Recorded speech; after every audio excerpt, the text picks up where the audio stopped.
तो मदन मोहन जी ऐसे ठाकुर जी हैं, वो उनको चुनते हैं जिनका दूर दूर से कोई वैष्णव संबंध नहीं है।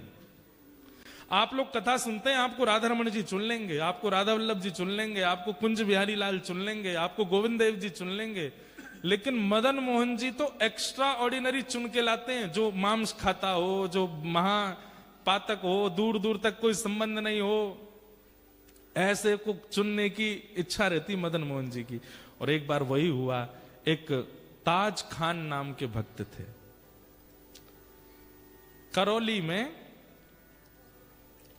पोस्ट ऑफिस में काम करते थे, चिट्ठियां इधर उधर पहुंचाने की। और ताज खान के जीवन चरित्र में ऐसा वर्णन आता है कि ये अच्छे मुसलमान थे। अच्छे मुसलमान, कोई हमारा यह नहीं कि कोई बुरे मुसलमान होते, अच्छे मुसलमान मतलब जो इनकी परंपरा का नियम होता है, इतने बजे ये पाठ करना, ऐसे टोपी पहन के घूमना, इतनी बजे नमाज करने जाना, आदि आदि जो भी उनके क्रम होते हैं हमें नहीं पता, वो सब नियम से करते थे ताज खान। दूर दूर तक वृंदावन से, ठाकुर जी से, श्री जी से कोई संपर्क नहीं, कोई संबंध नहीं, लेकिन स्वभाव अच्छा था, स्वभाव मीठा था, उग्र नहीं थे। बल्कि इन्होंने अपने डाकघर के जो मुखिया थे उनसे कह करके कि मुझे इतने बजे नमाज के लिए जाना होता, मुझे जाने दिया जाए, वो जाते थे। और जो भी इनके ग्रंथ होते हैं उनको पढ़ते रहते थे, खूब अच्छे से अपने धर्म का पालन करते थे। लेकिन मदन मोहन जी बड़े टेढ़े ठाकुर, इनके मन में आ गया कि इसको अपना बनाना है मुझे। वो कैसे बनाए? एक बार एक चिट्ठी आई मदन मोहन जी के गोस्वामी जी की, और ये चिट्ठी बांटने यही जाते थे सब जगह। तो पहले बंधुओं ऐसा था कि बहुत ज्यादा भारत में अशांति सी रहती थी, मंदिरों को तोड़ने के भय से, मंदिरों में कुछ उपद्रव ना कर दें इसलिए मंदिरों में नियम था कि केवल हिंदू अंदर जाएंगे, बाकी कोई नहीं जाएगा। तो बाहर बड़ी स्ट्रिक्टनेस रखी जाती थी।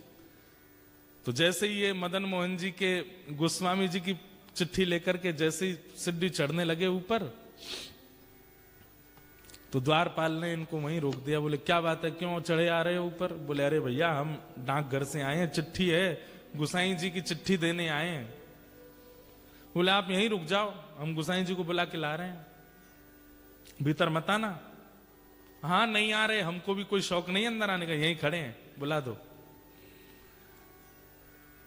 अब वो द्वारपाल भीतर गया, पीछे जाकर के जाने ऐसी कोई क्या व्यवस्था उसको लगी, वो वहीं व्यस्त हो गया उसको करने में, गोसाई जी को बुलाना ही भूल गया। अब ये बाहर खड़े खड़े प्रतीक्षा करें, दोपहर हो रही है, इतनी तेज धूप पड़ रही है, अभी तक आए नहीं। थोड़ी देर प्रतीक्षा करने के बाद इन्होंने द्वार खोला, मंदिर का मुख्य द्वार बाहर वाला खोला, खोल करके भीतर प्रवेश कर गए।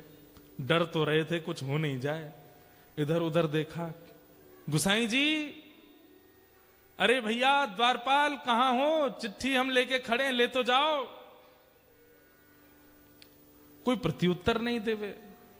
तभी इन्होंने देखा कि हवा से, हवा के भाव से एक खिड़की, मंदिर की एक खिड़की कभी बंद होती है खुलती है, तो इन्होंने सोचा अंदर बोल के देख लेता हूं, इसके अंदर झांक के बोल देता हूं, कोई होगा तो आ जाएगा। ये जैसे ही गए, खिड़की खुल रही थी, बंद हो रही थी, खुल रही थी, बंद हो रही थी। जैसे ही उन्होंने वहां अंदर झांक करके भीतर गोसाई जी बोला ही और नेत्र खोल करके देखा, तो सामने मंदिर में श्री मदन मोहन जी का इनको दर्शन हुआ। त्रिभंग ललित ठाकुर जी खड़े हैं और मंद मंद नेत्रों से, वैसे तो मूर्तिमंत ठाकुर जी ऐसे ही रहते हैं, लेकिन जैसे ही इन्होंने भीतर झांका तो ठाकुर जी इनको देख करके अपने नेत्र मटकाने लगे, ऐसे ऐसे करने लगे और बार बार ऐसे पलक झपकाने लगे। ये देख करके ये तो वहीं धड़ाम से गिर पड़े। अब तो इनके मन में वही भाव चले, ये कौन था? ऐसे कमल जैसे कटाक्ष नेत्र, ऐसी सांवली सूरत, ऐसे टेढ़ा सा ये पैर, ये टेढ़े से ये हाथ, ये पीतांबरी पहना, मुख पे वंशी धरे, ये कौन है ये? इन्होंने जैसे तैसे अपने आप को उठाया, जैसे ही पुनः चढ़ने लगे, इतने में ही द्वारपाल आ गया। ए तुमको मना किया था भीतर मत आना, तुम भीतर घुसे चले आए। भैया तेरे हाथ जुड़, एक बार देखने दे, मैं चला जाऊंगा, मैं मेरे को नहीं आऊंगा, दोबारा नहीं आऊंगा, एक बार देखने। बोल बिल्कुल नहीं, निकलो यहां से बाहर। जैसे किसी प्यासे को 2 बूंद पानी पिला करके पानी दूर कर लिया जाए, वो स्थिति हो गई। चिट्ठी देकर के द्वारपाल को ये तो चले गए, लेकिन मन चुरा लिया ठाकुर जी ने। मेरो मन गिरधर छवि पे अटक्यो, मेरो गिरधर छवि पे। ये स्थिति क्या है? यहां आप नहीं चुन रहे हैं ठाकुर जी को, ठाकुर जी चुन रहे हैं आपको। और भैया जब ठाकुर जी चुनते हैं ना, तो स्थिति अवर्णनीय हो जाती, वर्णन नहीं कर सकते उसका। बहुत वर्षों बाद मुझे ये कथा याद आई है, ध्यान से सुनिएगा। काले खां चले गए, लेकिन अब चल रहे हैं तो भी नेत्र बंद करते हैं तो वही स्वरूप दिखाई दे रहा है। वो नेत्र अपने ऐसे ऐसे मटका रहे थे, वो अनुभव आ रहा है। एक जगह बैठे रह जाते हैं, सोचते रहते हैं ये कौन था, ये ग्वारिया बालक कौन था, ये सांवरा सलोना कौन था। आज तक कभी अपने नमाज के समय में, अपनी दिनचर्या में कभी बदल फेर नहीं हुआ, लेकिन अब करने कुछ और जाते हैं, करने कुछ और लग जाते हैं।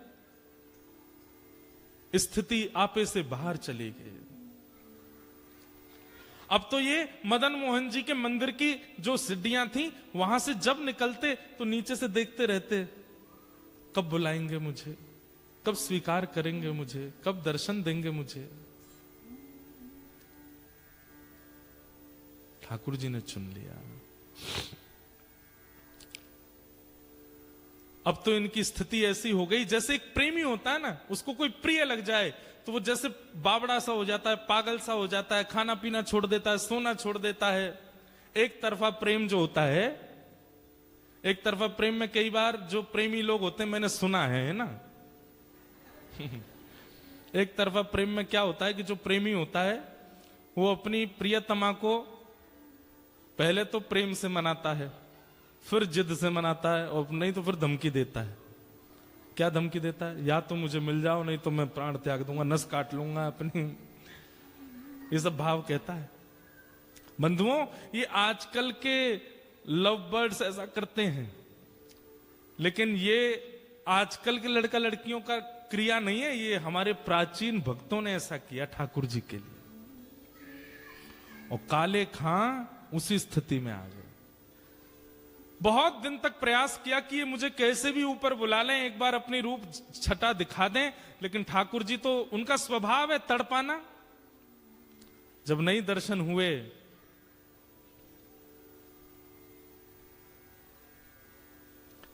तो एक दिन काले खां ने कसम खा ली, बोले ठाकुर जी या तो मुझे दिख जाओ, या तो मुझे मिल जाओ, नहीं तो मैं अनशन व्रत पर बैठ रहा हूं, मृत्यु पर्यंत प्राण त्याग दूंगा। ऐसी स्थिति हो गई। धीरे धीरे अपना काम छोड़ दिया, परिवार वालों से दूर रहने लगे, अपने नियम क्रम सब से बिल्कुल ना इधर के रहे ना इधर के, बीच में आ गए बिल्कुल।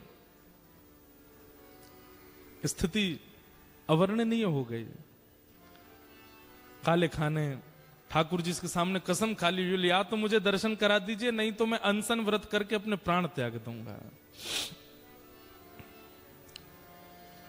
1 दिन 2 दिन 3 दिन व्यतीत हो गए भोजन किए बिना। 3 दिन बाद श्री मदन मोहन लाल जी को बड़ी दया आ गई, बोले कि भूखा प्यासा बैठा है। अब ये भी तो बात है कि जैसे हम लोगों को तो पता है कि ठाकुर जी को मनाना है तो हम कथा में चले जाएं, ठाकुर जी को मनाना है तो संतों को भोजन करा दो, ठाकुर जी को मनाना है तो परिक्रमा करे आओ, ठाकुर जी को मनाना है तो यज्ञ कर लो। अब काले खां को तो कुछ पता भी नहीं है, वो तो जाति धर्म से भी अलग है, उसको पता ही नहीं है क्या करना पड़ता है ठाकुर जी को रिझाने मनाने के लिए। सब लोग इधर देखो, ध्यान से सुनो।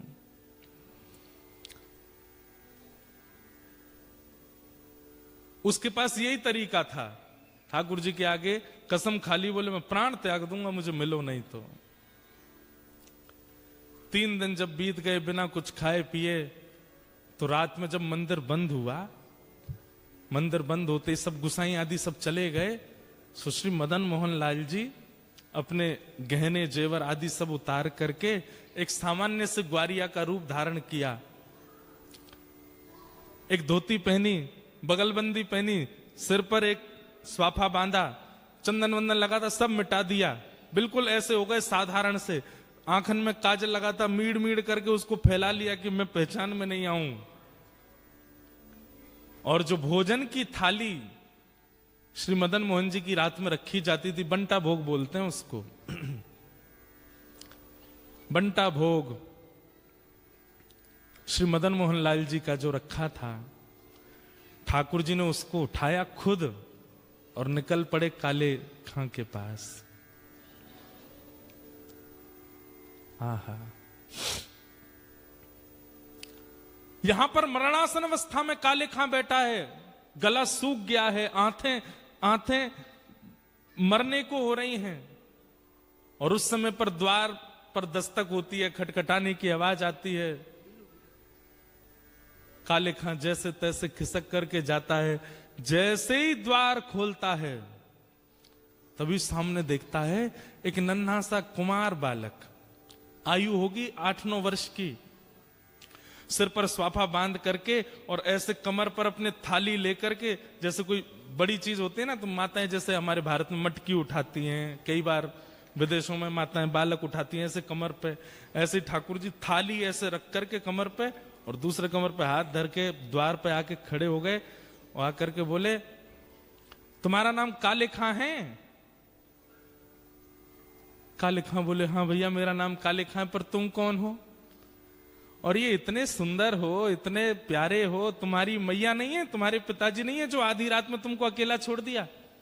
अरे हम देखने में छोटे लगते हैं, वास्तव में तो श्री मदन मोहन जी मंदिर के हम टहलुआ हैं, रात भर चौकीदारी करते हैं। डोल डोल टहलुआ कहते हैं जो टहल टहल करके रखवाली करे। कई लोग होते हैं ना, उम्र तो बड़ी होती है दिखने में, वही है हमारा भी, उम्र तो हमारी बहुत है। कितनी उम्र होगी? बोले गिन नहीं पाओगे, 2-3 हजार साल के तो हैं हम। तो काले खां बोला मजाक कर रहा है भाई, छोटा बालक है, बड़ी बड़ी बात कर रहा है। अच्छा भैया मदन मोहन जी मंदिर से आए? बोले हाँ। क्यों आए? बोले को वहां के जो गोस्वामी जी हैं ना, पता नहीं उनके मन में क्या बात आई, मेरे को आकर के थाल पकड़ा दी और बोले जाओ जाकर के काले खां को प्रसाद दे आओ, बोल दो मदन मोहन जी ने प्रसाद भेजा है।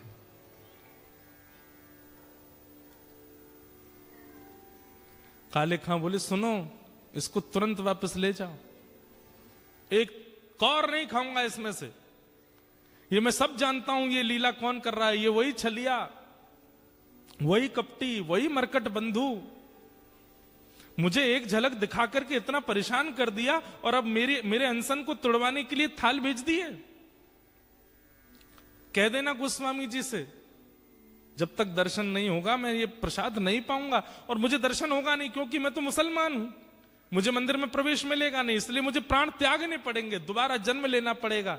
और सुनो एक बात और कह देना अपने मदन मोहन से। बोले क्या?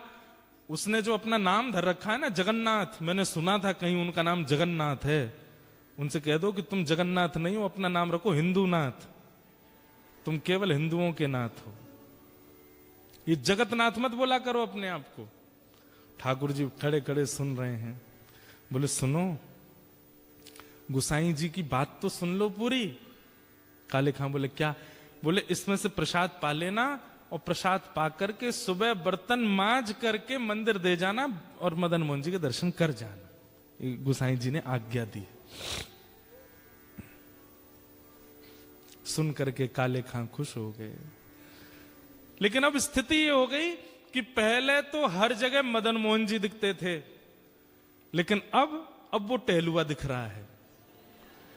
अब ये मोहन थार उठा में तब भी टहलुआ का स्मरण हो, पूड़ी उठा में तो भी टहलुआ का स्मरण हो, सब्जी खा में तो भी। अब ये मन में विचार करने लगे मेरे मन में कोई रोग हो गया है, ये पहले तो मदन मोहन अच्छे लग रहे थे, अब उनका सेवादार ये टहलुआ अच्छा लग रहा है। कहीं ऐसा नहीं हो ये मेरे संग हो क्या रहा है, किसी ने टोना टोटका तो नहीं कर दिया मुझ पे। रात भर मन में विचार करने लगे, अपने मन से कहने लगे टहलुआ नहीं मदन मोहन, उनको याद करो। लेकिन याद करें मदन मोहन जी को खड़ा दिखाई दे टहलुआ ऐसे थाली लेकर के।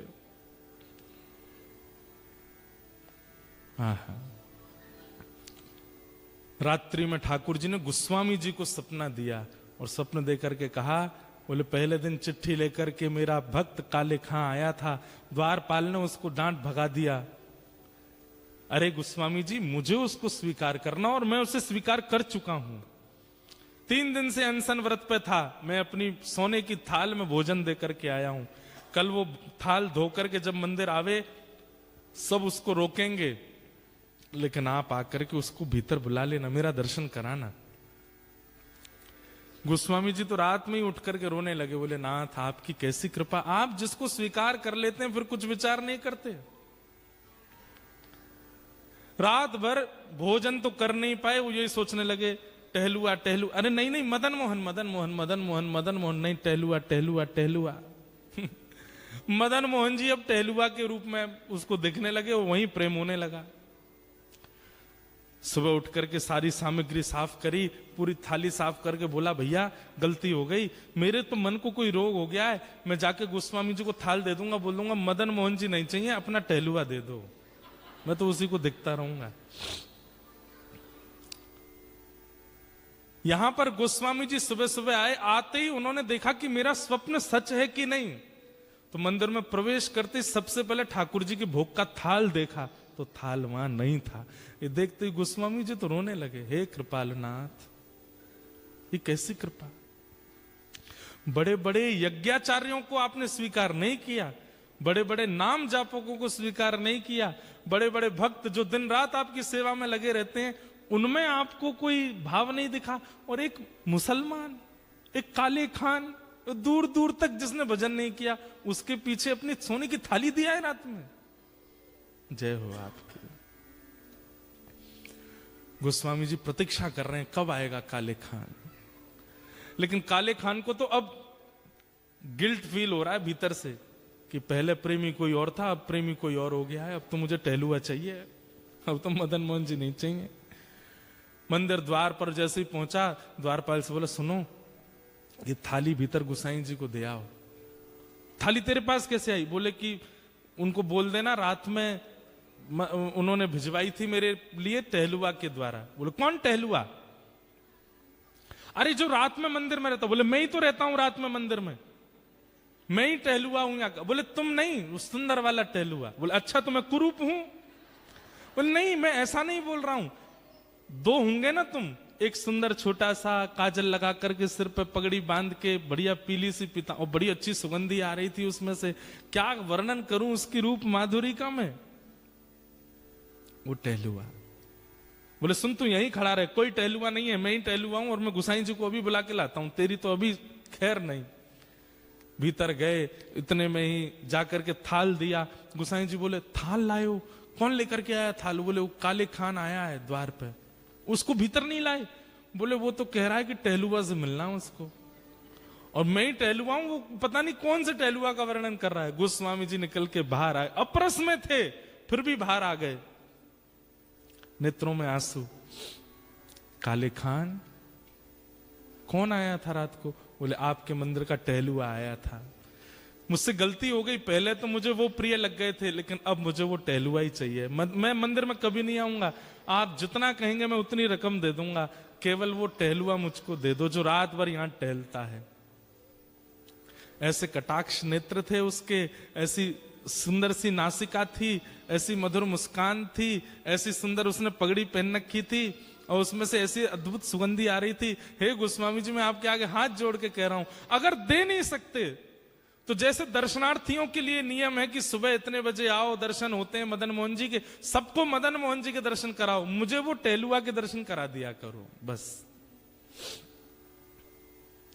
गोस्वामी जी बोले हाथ पकड़ो हमारा, हाथ पकड़ लिया। बोले चल टहलुआ से मिलवाते हैं। पहली बार श्री मदन मोहन जी के मंदिर के अंदर गए, ढूंढ रहा है काले खान कहाँ है, कब दिखेगा कब दिखेगा। और जैसे ही पर्दा हटाया तो बाकी सबको तो श्री मदन मोहन जी पाषाण रूप में दिख रहे थे, लेकिन काले खां को वो रात वाले टहलुआ के रूप में दिख रहे थे। ये रहे तेरे टहलुआ।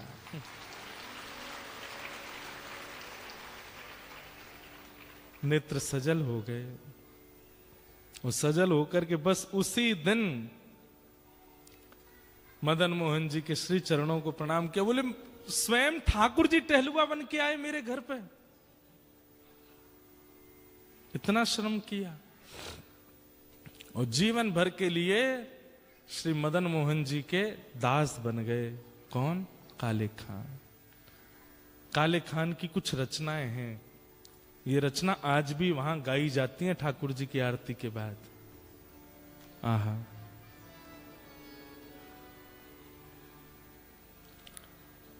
लगन जो लगी नाथ ताको विस्तार कहां, भूख प्यास निद्रा कछु बादत नहीं सांवरे। शब्द सुनना, एक उसके शब्द हैं जिसने कभी कथाएं नहीं सुनी है, जिसने कभी भजन नहीं किया, उसके शब्द हैं। लगन जो लगी नाथ ताको विस्तार कहां, भूख प्यास निद्रा कछु बादत नहीं सांवरे। मदन मोहन मूर्ति को बेग दर्शावो आप, एक एक क्षण कोटि कल्प समझावरे। आपसे जो मेरी लगन लगी है मैं उसको कैसे वर्णन करूं? बोले बस इतना कह सकता हूं, भूख प्यास निद्रा ये कोई भी मेरे को परेशान नहीं करती और इनकी मुझे इच्छा भी नहीं होती है। मदन मोहन मूर्त को बेग विस्तार दर्शावो, एक एक क्षण कोटि कल्प समझावरे। आपको देखे बिना एक एक क्षण मुझे ऐसा लगता जाने कितने घंटे कितने कल्प बीत गए हों। सुंदर कटाक्ष तेरे निरखत आनंद होत। ठाकुर जी बोले, ए काले खां तुझे मेरे स्वरूप में क्या अच्छा लगता? बोले आपके जो ये कटाक्ष नेत्र हैं। सुंदर कटाक्ष तेरे निरखत आनंद होत, मेरी एक क्षण कोटि कल्प समझावरे। दरस भिकारी ताज ताकी प्रभु अरज सुनो। दरस भिकारी ताज ताकी प्रभु अर्ज सुनो। नंद के दुलारे यार चाकर हम आपके, नंद के दुलारे ताज चाकर हम आपके, नंद के दुलारे यार चाकर हम आपके। हम आपके चाकर हैं, आप हमें स्वीकार करो। और जीवन भर के लिए श्री मदन मोहन जी ने उनको अच्छा रूप वैसा ही था, लंबी दाढ़ी रखते थे, सिर पे टोपी भी पहनते थे, वेशभूषा नहीं बदली अपनी, वैसे ही रहते थे।